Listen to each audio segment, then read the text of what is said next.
Hi dears, അസ്സാം വലൈക്കും, welcome back. ഇന്ന് ഞാൻ തയ്യാറാക്കിയെടുക്കാൻ പോകുന്നത് ഗോതമ്പ് പൊടിയും ശർക്കരയും തേങ്ങയൊക്കെ ഉണ്ടെങ്കിൽ എളുപ്പത്തിൽ തയ്യാറാക്കാൻ പറ്റുന്ന ഒരു പലഹാരമായിട്ടാണ് കേട്ടോ.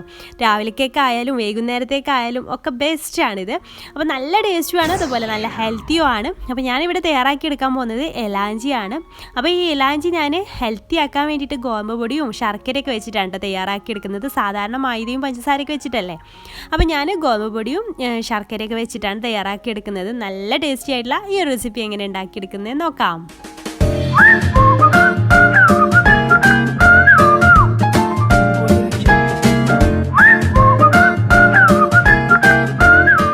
അപ്പോൾ ആദ്യം അതിലേക്ക് വേണ്ടിയിട്ടുള്ള ഫില്ലിംഗ് ഒന്ന് റെഡിയാക്കി എടുക്കാം. അതിന് വേണ്ടിയിട്ട് ഒരു പാന് ചൂടായ ശേഷം അതിലേക്ക് ഒരു 1.5 ടേബിൾ സ്പൂൺ നെയ്യ് ഒഴിച്ച് കൊടുക്കുന്നുണ്ട്.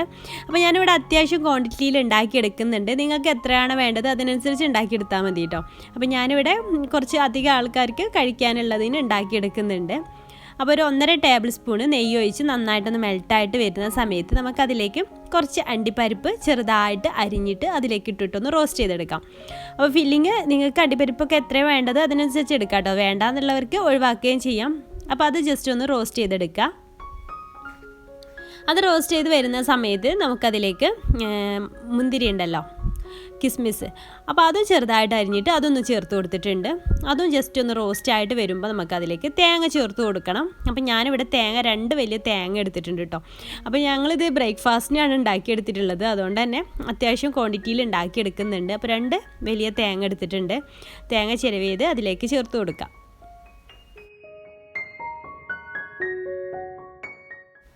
തേങ്ങ ചേർത്ത ശേഷം ഓവറായിട്ട് റോസ്റ്റ് ചെയ്തെടുക്കേണ്ട ആവശ്യമൊന്നുമില്ല. ജസ്റ്റ് ആ നെയ്യിലൊന്ന് ചെറുതായിട്ടൊന്ന് റോസ്റ്റ് ചെയ്തെടുത്താൽ മതി. ഓവറായിട്ട് ക്രിസ്പിയാണ് രീതിയിൽ അതിൻ്റെ ബ്രൗൺ കളർ ആവുന്ന രീതിയിലൊന്ന് റോസ്റ്റ് ചെയ്തെടുക്കരുത് കേട്ടോ.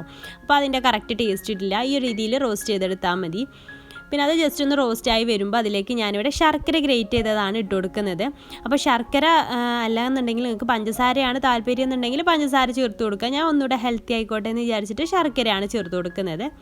പിന്നെ ഒരു 4 ഏലക്കായ ചതച്ചതും കൂടി ചേർക്കുന്നുണ്ട്. ഏലക്കായുടെ പൊടി ഉണ്ടെങ്കിൽ അത് ചേർത്ത് കൊടുത്താലും മതി കേട്ടോ. അപ്പോൾ അതും കൂടെ ചേർത്തിട്ട് എല്ലാം കൂടെ നന്നായിട്ടൊന്ന് മിക്സ് ചെയ്ത് കൊടുക്കുക. ഈ ശർക്കരയൊക്കെ ഒന്ന് മെൽട്ടായിട്ട് വരട്ടെ. ആ തേങ്ങയിലേക്ക് ശർക്കരയൊക്കെ മെൽട്ടായിട്ട് നന്നായിട്ടൊന്ന് കമ്പൈൻ ആവുന്ന രീതിയിൽ നന്നായിട്ടൊന്ന് മിക്സ് ചെയ്ത് കൊടുക്കുക. അപ്പോൾ ഇത് നമ്മുടെ ഫില്ലിംഗ് ഇവിടെ റെഡി ആയിട്ടുണ്ട്. ഇത് നമുക്ക് മാറ്റി വെക്കാം. ഇനി നമുക്ക് ബാറ്റർ റെഡിയാക്കി എടുക്കാം.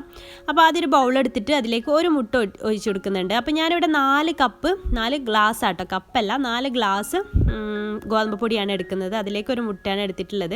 അപ്പോൾ നിങ്ങളിപ്പോൾ 1 കപ്പോ അല്ലെങ്കിൽ 2 കപ്പ് എടുക്കാം, അതിനൊക്കെ ഒരു മുട്ട മതി കേട്ടോ, കൂടുതലൊന്നും ആവശ്യമില്ല. അപ്പോൾ ഞാനിവിടെ 4 കപ്പ് ഗോതമ്പ് പൊടി എടുത്തിട്ടുണ്ട്. ഞാൻ എടുക്കുന്ന ഒരു ഗ്ലാസ് നിങ്ങൾ ശ്രദ്ധിച്ചിരിക്കണം, ആ ഒരു ഗ്ലാസ്സിനാണ് എടുത്തില്ല. അപ്പോൾ നിങ്ങൾക്ക് എത്രയാണ് വേണ്ടത് അതിനനുസരിച്ച് എടുക്കുക. അപ്പോൾ 4 ഗ്ലാസ് എടുത്തതിന് ശേഷം പിന്നെ അതിലേക്ക് ആ മുട്ട നന്നായിട്ടൊന്ന് ആദ്യം ഒന്ന് ഉടച്ചെടുക്കണം കേട്ടോ.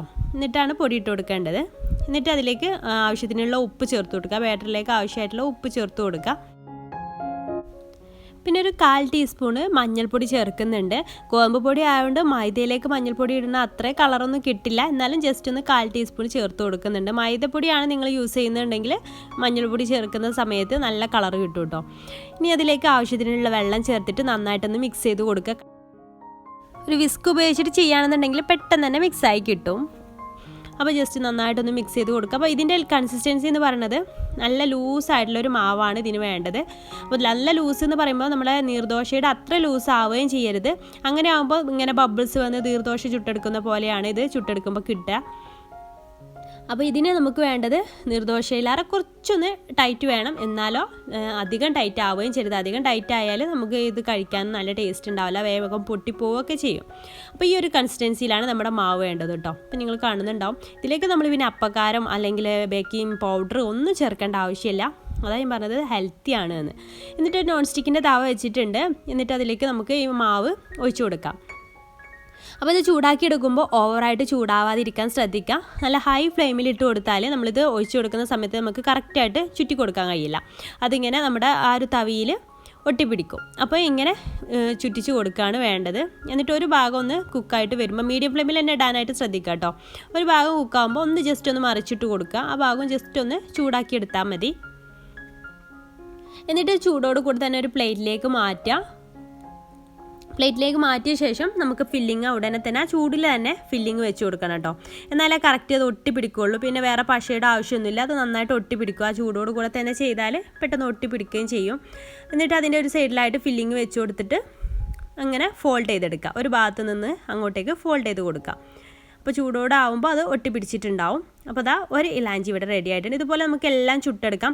അപ്പോൾ നമ്മളിത് ഒന്ന് ചുട്ടെടുത്തിട്ട് അവിടെ പ്ലേറ്റിലേക്ക് മാറ്റുമല്ലോ. ആ മാറ്റിയതിന് ശേഷം അടുത്തത് ഒഴിച്ചതിന് ശേഷം അടുത്ത ഫില്ലിങ് വെച്ച് കൊടുത്താൽ മതി കേട്ടോ. അപ്പോൾ ഞാനിത് വീഡിയോയിൽ കാണിക്കാൻ വേണ്ടിയിട്ടാണ് അത് വെച്ച് കൊടുത്തതിന് ശേഷം വീണ്ടും ഇങ്ങോട്ട് ചുടാൻ വന്നത്. അപ്പോൾ അത് ഒന്ന് ചുറ്റിച്ച് കൊടുത്തിട്ട് അത് വേവുന്ന സമയത്ത് ഇങ്ങനെ ഒന്ന് റോൾ ചെയ്തെടുത്താൽ മതി. അപ്പോൾ എല്ലാം ഞാനിവിടെ ഇതുപോലെ റോൾ ചെയ്തെടുത്തിട്ടുണ്ട്. അപ്പോൾ ഈ വീഡിയോ നിങ്ങൾക്ക് ഇഷ്ടമായിട്ടുണ്ടെങ്കിൽ ഒന്ന് ട്രൈ ചെയ്ത് നോക്കണേ. ട്രൈ ചെയ്തിട്ട് ഫീഡ്ബാക്ക് അറിയിക്കാൻ മറക്കരുത്. നല്ല എളുപ്പത്തിൽ ഉണ്ടാക്കാനും പറ്റും, നല്ല ടേസ്റ്റിയാണ്, നല്ല ഹെൽത്തിയുമാണ്. കുട്ടികൾക്കൊക്കെ ഉണ്ടാക്കി കൊടുക്കാൻ പറ്റുന്ന സൂപ്പർ റെസിപ്പിയാണ് കേട്ടോ. അപ്പോൾ എന്തായാലും ട്രൈ ചെയ്തിട്ട് ഫീഡ്ബാക്ക് അറിയിക്കാൻ മറക്കരുത്. വീഡിയോ ഇഷ്ടമാണെങ്കിൽ ലൈക്ക് ചെയ്യാനും ഷെയർ ചെയ്യാനും മറക്കരുത്. പിന്നെ ചാനൽ സബ്സ്ക്രൈബ് ചെയ്യാത്തവരുണ്ടെങ്കിൽ പ്ലീസ് ഒന്ന് സബ്സ്ക്രൈബ് കൂടെ ചെയ്തിട്ട് എന്നെ സപ്പോർട്ട് ചെയ്തേക്കണേ പ്ലീസ്. അപ്പോൾ ഇൻഷാല്ലാ പുതിയ റെസിപ്പിയായിട്ട് നമുക്ക് അടുത്ത ദിവസം കാണാം. താങ്ക്